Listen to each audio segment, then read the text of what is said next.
Sveiki, su jumis ir vėl aš, lietuvių kalbos mokytojas. Kviečiu jūs žiūrėti jau 5 vaizdo pamoką iš ciklo Atgal į mokyklą, skirto visiems, kurie mokosi, skaito ar tiesiog domisi literatūra. Kaip pažiūrėti ankstesnės vaizdo pamokas apie Šekspyrą, Gėtę, Kafką ir Kamiu, jei jas praleidote, sužinosite puslapyje www.lietuviųkalbosmokytojas.lt, tad kviečiu apsilankyti.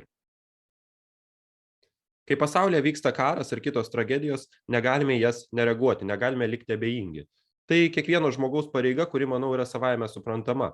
Tačiau kai pavojus praeina, mums tenka kita misija - išsaugoti istorinę atmintį, empatiją ir budrumą, nes kaip žinome ir kaip dėja galime įsitikinti šiandien, istorija yra linkusi kartotis.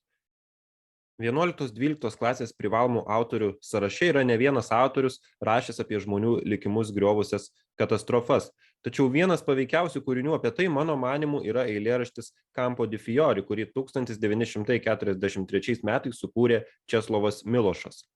Šioje vaizdo pamokoje minėtą eilėraštį paanalizuosime drauge. Tad jos planas toks.